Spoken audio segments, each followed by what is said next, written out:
Good morning, and let me say something that might genuinely surprise you. The medical establishment has spent decades telling seniors to slow down, take it easy, and accept the natural decline that comes with age. But what if I told you that some of the most groundbreaking longevity research of the last 10 years completely contradicts that advice?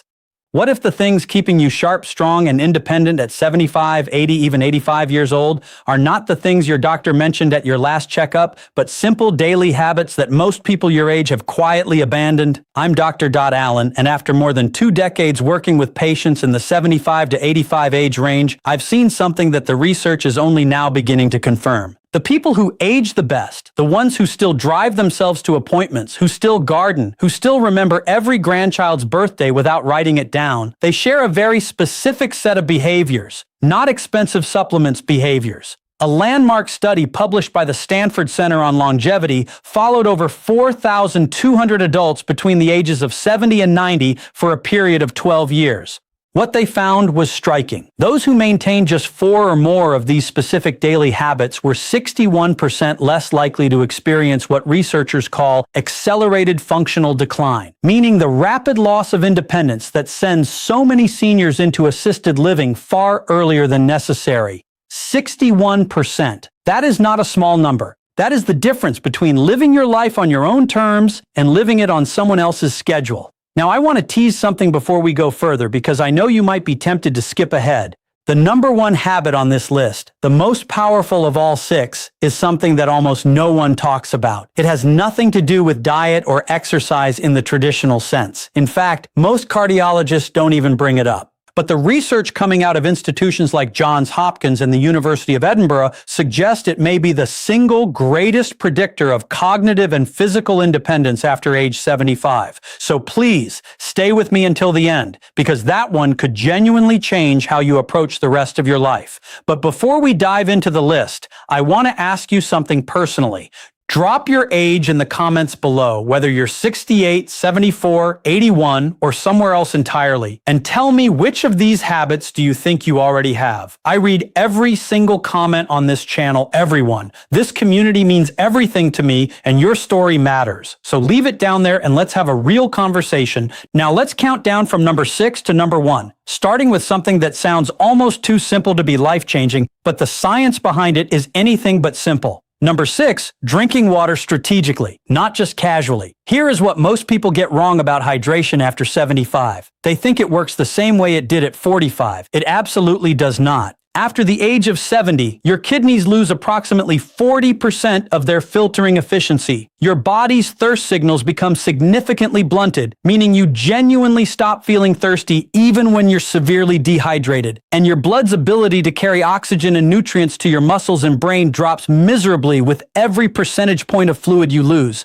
Think of your bloodstream like a river delivery system. When that river runs low, the delivery trucks slow down, packages get lost, and the whole operation starts breaking down. That is exactly what chronic mild dehydration does to the aging body. Research from the European Journal of Nutrition involving 3,500 adults over the age of 70 found that who maintained consistent daily hydration above 1.8 liters showed a 38% lower rate of urinary tract infections, a 29% reduction in falls because dehydration dramatically impairs balance and reaction time, and significantly better scores on short-term memory tests. The brain is approximately 75% water. Even a 2% drop in hydration causes measurable cognitive impairment at any age, but after 75, that effect is amplified because your brain's compensatory mechanisms are already working harder just to maintain baseline function. Here is the key that makes this a habit for truly exceptional seniors. They don't just drink water when they remember. They drink 12 to 16 ounces first thing in the morning, before coffee, before breakfast, before anything else. This is because the body loses fluid overnight through breathing and minor perspiration. And after 75, your overnight fluid deficit is typically 30% higher than it was in midlife. Then, they drink a small glass with every meal and one mid-afternoon. The synergy tip here is critical. Pair your morning water with a small amount of sodium, not table salt, but a pinch of high-quality sea salt or an electrolyte tablet. Because after 75, your kidneys have more difficulty retaining sodium. And without it, plain water passes through your system without being fully absorbed into your cells where it's actually needed. Margaret, 81 years old from Boise, Idaho, came to see me complaining of afternoon brain fog, dizziness when standing, and what she described as feeling like my thinking was wrapped in cotton. She was not dehydrated in any dramatic sense. She was chronically mildly underhydrated. We made one change, strategic hydration time correctly, with a small electrolyte addition in the morning. 6 weeks later, she told me it felt like someone had cleaned the windows of her mind. Her balance improved. Her afternoon fatigue decreased significantly. One habit, life-changing results. Number 5, resistance-based movement at least twice per week. I need to be very clear about something here because I see this misunderstood constantly. When I say resistance movement, I am not talking about going to a gym and lifting heavy weights. I'm talking about any movement that asks your muscles to work against a force, whether that's a resistance band, a light dumbbell, a wall push-up, or even carrying groceries with intention. The distinction matters enormously after 75 because of a process called anabolic resistance. Let me explain what that means. Anabolic resistance is the reduced ability of aging muscle cells to respond to protein and exercise stimulation. In practical terms, it means that after 75, your body needs more signal, more intentional resistance to maintain the same amount of muscle that a 50-year-old would maintain with half the effort. Your muscles are not lazy, they are simply harder to reach. And if you don't reach them consistently, they begin a process called sarcopenia, the progressive loss of muscle mass and strength, which research from the Mayo Clinic has linked to a 47% increased risk of falls, a 53% higher likelihood of being unable to perform basic daily tasks within 5 years, and a dramatically shortened overall lifespan. A study from Tufts University followed adults aged 75 to 85 who began twice-weekly resistance training. After just 10 weeks, participants showed an average 37% increase in leg strength, a 28% improvement in balance scores, and here's the part that always surprises people: a measurable improvement in insulin sensitivity, which directly affects energy, inflammation, and cognitive function. The mitochondria in your muscle cells, which are essentially the power plants of your body, literally regenerate more efficiently when resistance exercise is present. You are not just building muscle, you are rebuilding the energy infrastructure of your entire body. The practical prescription is simple: 2 to 3 sessions per week, 20 to 30 minutes each, focusing on the large muscle groups, legs, hips, and back. Resistance bands are ideal for seniors because they provide progressive resistance without joint impact. The synergy tip: perform your resistance session within 30 minutes of consuming 25 to 30 grams of protein, because after 75, the anabolic window, the period during which your muscles can most efficiently absorb protein for repair, is shorter and less forgiving than in younger adults. Timing is not optional at your age. It is essential. Number 4, maintaining a consistent, purposeful sleep schedule. Before I continue, if this video is giving you value, if you're learning something you wish someone had told you years ago, please take 1 second right now and click that subscribe button. And if you know someone between 70 and 90 who deserves to hear this information, share this video with them today. I say this because this channel exists for one reason: to give seniors the science-backed truth that far too many medical appointments never have time to cover. Now back to sleep, because this one is far more complex than simply going to bed early. After the age of 75, your circadian rhythm, your body's internal 24-hour clock, begins to shift and critically weaken. Your brain produces roughly 70% less melatonin than it did at age 30. Your slow-wave sleep, which is the deepest and most physically restorative phase, decreases by up to 80% from what it was in your 30s. This is the phase during which human growth hormone is released, the hormone responsible for cellular repair, immune function, and muscle maintenance. And here's what most people don't realize: poor sleep after 75 is not just about feeling tired. A study from the University of California, Berkeley, found that adults over 70 with disrupted sleep patterns showed a 68% higher accumulation of amyloid plaques in the brain, the same plaques associated with Alzheimer's disease. The seniors who do this exceptionally well do not just sleep more, they sleep consistently. They go to bed within the same 30-minute window every night. They wake at the same time every morning, including weekends. They keep their bedroom cool between 65 and 68 degrees Fahrenheit because body temperature regulation during sleep becomes less efficient after 75. And a cooler environment supports the deep sleep your brain desperately needs. They avoid screens for 60 minutes before bed, not because of blue light alone, but because mental stimulation keeps the prefrontal cortex active in ways that delay sleep onset by an average of 47 minutes in adults over 70, according to research from Harvard Medical School. The synergy tip: pair your consistent sleep schedule with 10 minutes of slow diaphragmatic breathing before bed. This activates the parasympathetic nervous system, your body's rest and repair mode, and research shows it reduces nighttime cortisol levels by up to 22%, making it significantly easier to reach and sustain slow-wave sleep in aging adults. Number 3, eating protein in a deliberate, distributed pattern. This is where I see the most dangerous misconception among seniors, and it genuinely concerns me as a physician. The idea that you need less protein as you age is not just wrong. It may be one of the most harmful pieces of nutritional folklore ever passed down. The truth is the exact opposite. After 75, due to the anabolic resistance I mentioned earlier, your body actually requires 50 to 75% more dietary protein per pound of body weight than a healthy 30-year-old to achieve the same muscle maintenance effect. Yet most seniors I see are eating half the protein they need, often because appetite decreases with age, and high-carbohydrate foods feel easier to prepare and consume.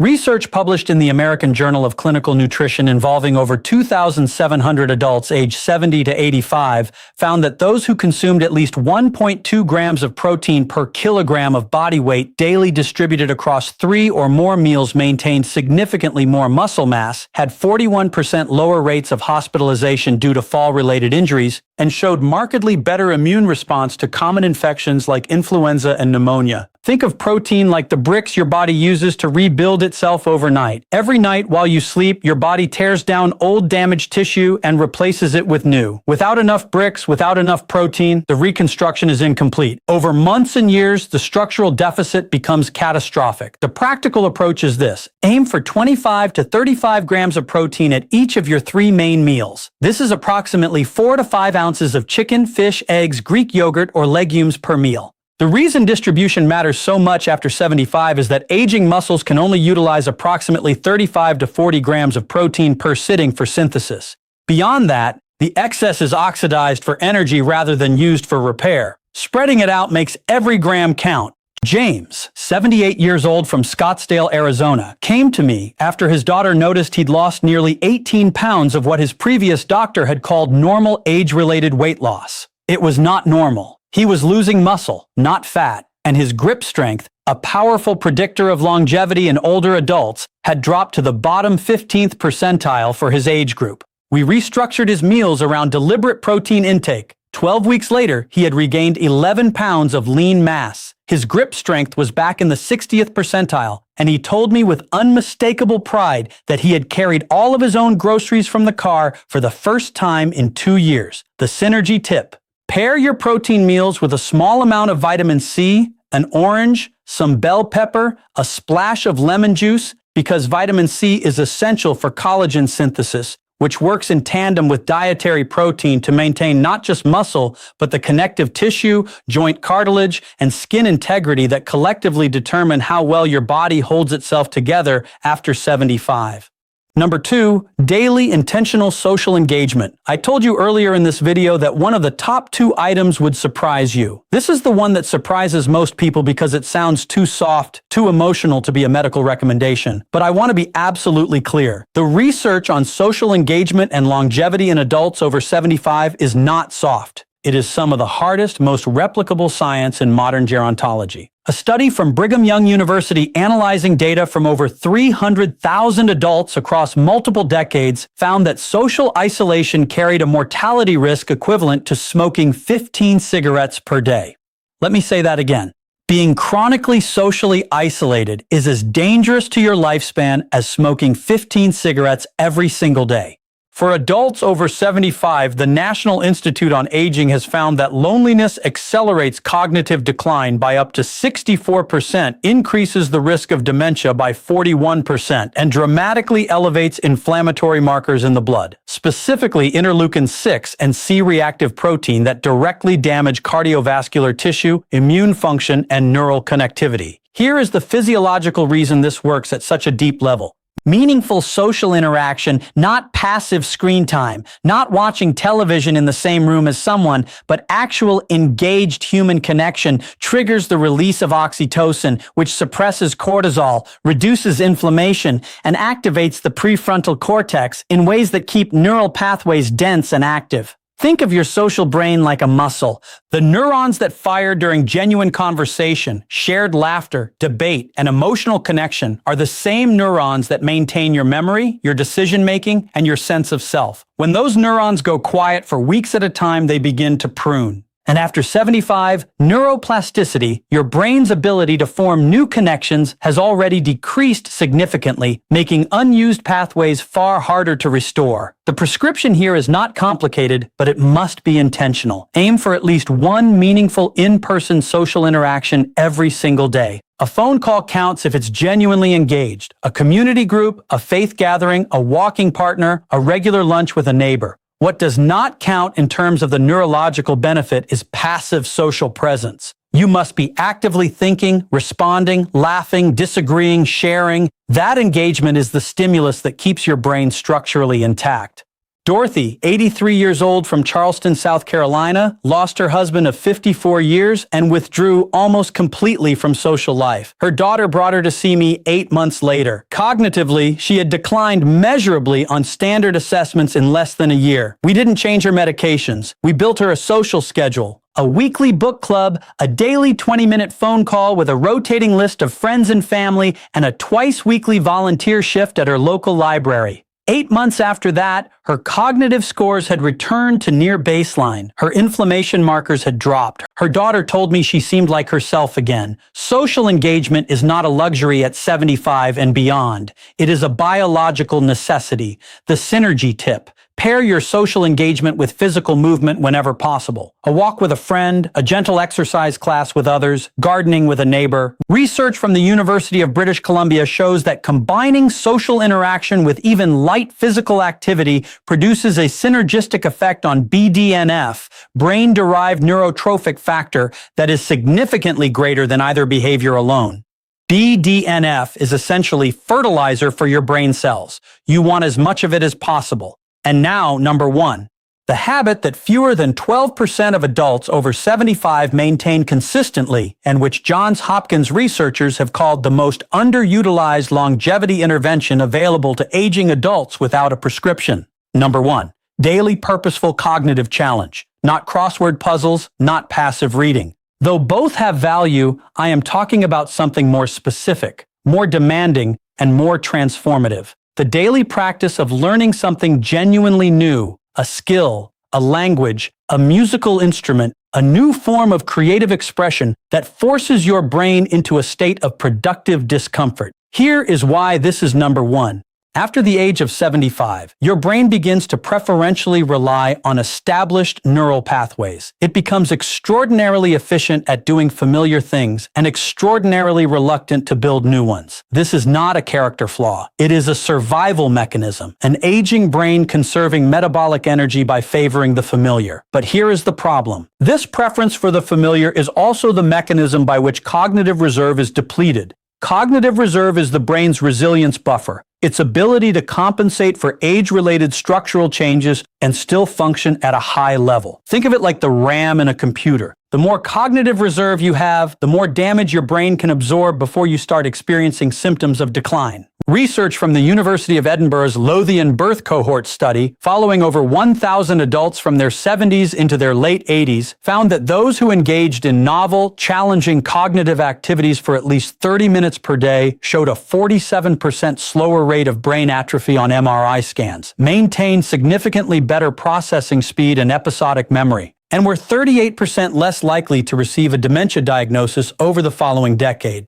A separate study from the Rush Memory and Aging Project found that seniors who described their daily lives as intellectually engaging showed brain function equivalent to adults 10 years younger on standardized neurological assessments. The mechanism is neuroplasticity, your brain's ability to reorganize itself by forming new neural connections. While neuroplasticity does decline with age, it never disappears entirely. The brain retains the capacity for meaningful structural change well into the 80s, but only if it is given sufficient stimulus. Novel learning is that stimulus. Learning a new language activates 5 distinct regions of the brain simultaneously and has been shown in studies from the American Academy of Neurology to delay dementia onset by an average of 4.5 years. Learning a musical instrument engages fine motor control, auditory processing, memory, and emotional regulation in a coordinated way that no other activity replicates. Even learning to cook a new cuisine from scratch, because it requires reading, sequencing, sensory attention, and motor skill, provides meaningful cognitive challenge. The practical approach. Choose one genuinely new skill every 3 to 4 months and spend at least 20 to 30 minutes per day actively learning it. The keyword is actively. Watching someone else play guitar on YouTube is not learning guitar. Sitting with an instrument in your hands and struggling through a chord progression is. The struggle, that productive discomfort, is where the neurological benefit lives. It is the cognitive equivalent of resistance training. The resistance is the point. Robert, 79 years old from Portland, Oregon, retired from a 40-year career as a civil engineer, and by his own description, spent the first 3 years of retirement doing very little that truly challenged his mind. He came to see me after noticing increasing difficulty recalling names and following complex conversations. His MRI showed age-appropriate changes. Nothing alarming, but his cognitive reserve scores were lower than I would have liked. I gave him one prescription: pick something he had always wanted to learn and do it every day. He chose oil painting, something he had never done in his life. He was terrible at first, and he will tell you that himself. 18 months later, he had completed 23 paintings, joined a local art group which addressed habit number 2 simultaneously, and his follow-up cognitive assessments showed improvement in 3 of 5 measured domains. Improvement, not maintenance. Improvement at 79. The synergy tip. Pair your daily cognitive challenge with omega-3 fatty acid intake, specifically DHA, found in fatty fish like salmon, mackerel, and sardines, or in high-quality fish oil supplements. DHA is the primary structural fat of brain cell membranes, and research from the Framingham Heart Study shows that adults with higher DHA levels demonstrate significantly better neuroplasticity responses to cognitive training. In other words, DHA helps your brain absorb the benefit of what you're learning. It is the fertilizer beneath the seed. All scientific references for everything discussed in this video are available in the description below. I encourage you to read them, share them with your doctor, and have an informed conversation about what is right for your specific situation. Now let me close with something I say from the heart, because I have sat across from enough patients in the 75 to 85 age range to know that this period of life is too often treated as a countdown rather than a continuation. It is not.